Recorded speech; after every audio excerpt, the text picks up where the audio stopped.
السلام علیکم ورحمۃ اللہ وبرکاتہ۔ بسم اللہ الرحمن الرحیم۔ ہر صورت میں نماز پڑھنی ہے۔ حضرت شیخ عبد القادر جیلانی رحمہ اللہ لکھتے ہیں کہ بے نمازی آدمی کو مسلمانوں کے قبرستان میں بھی دفن نہیں کرنا چاہیے۔ اب سوچئے کہ یہ بزرگ تو بے نمازیوں کے بارے میں یہ کہیں اور ہمارے کان پر جوں بھی نہیں رہیں گی۔ میری بہن، ہر نماز فرض ہے۔ ہاں، عورتوں کو اللہ تعالیٰ نے جن دنوں کی نمازیں معاف کر دیں تو وہ تو معاف ہو گئی۔ ان کے علاوہ تو نمازیں پڑھنی ہیں۔ بچوں والی ہیں تو بھی پڑھنی چاہیے، بغیر بچوں کے ہیں پھر بھی پڑھنی چاہیے، تعلیم والی ہیں پھر بھی پڑھنی چاہیے۔ اگر گھر میں زیادہ لوگ رہتے ہیں اور ان کے کھانے کا بندوبست کرنا ہے پھر بھی نماز پڑھنی چاہیے۔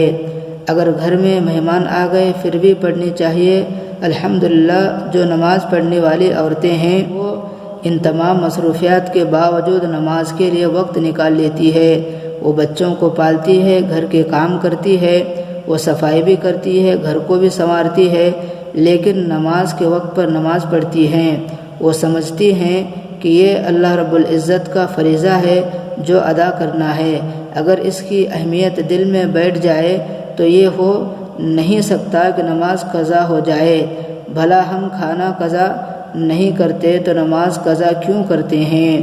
یہ تو اللہ رب العزت کا حکم ہے جو اس نے ہم پر لازم فرما دیا۔ چنانچہ ہر انسان کو نماز پڑھنی ضروری ہے۔ نماز کس پر فرض ہے؟ جس کو اللہ تعالیٰ نے عاقل بنا دیا، بالغ بنا دیا، جس نے کلمہ پڑھ لیا، نماز اس کے اوپر فرض ہو گئی۔ کوئی اس سے بری نہیں کہ کوئی یہ کہے کہ میں اب نماز نہیں پڑھوں گا۔ قضا نماز کیسے پڑھے؟ اپنی پہلی زندگی کی جتنی نمازیں قضا ہو گئیں، ان نمازوں کو آج قضا پڑھ لینا ضروری ہے۔ کتنی عورتوں کو دیکھا گیا کہ جب ان کو بات سمجھ آ جاتی ہے وہ قضا نمازیں پڑھنے لگ جاتی ہے، بلکہ ہر نماز کے ساتھ ایک قضا نماز پڑھ لیتی ہے۔ فجر سے پہلے فجر کی پڑھ لی، ظہر کے ساتھ ظہر کی پڑھ لی، یعنی ایک تو ظہر کی نماز ادا کی اور ایک اس سے پہلے جو ظہر قضا ہوئی تھی وہ قضا کر لی۔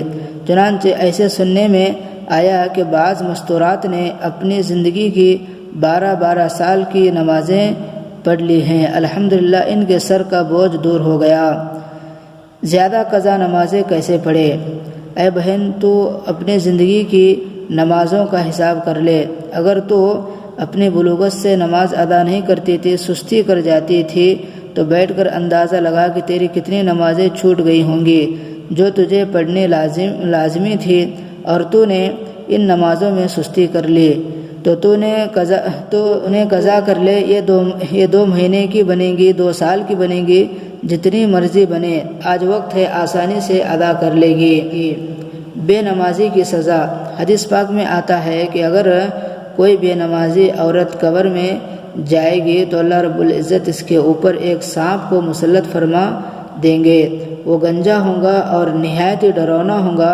وہ اژدھا پھونک مارے گا تو اس بے نمازی عورت کے جسم کی ہڈیاں ٹوٹیں گی۔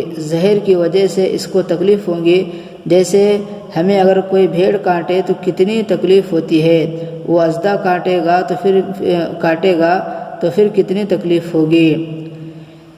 اب تو گھبرا کے یہ کہتے ہیں کہ مر جائیں گے، مر کے بھی چین نہ پایا تو کدھر جائیں گے۔ سوچنے کی بات ہے کہ قبر میں عورت اکیلی ہوں گی، کوئی رشتہ دار نہیں ہوگا، کوئی اس کی فریاد سننے والا نہیں ہوگا۔ یہ پکارے گی مگر اس کی فریاد کو پہنچنے والا کوئی نہیں ہوگا، وہاں اکیلی ہوں گی۔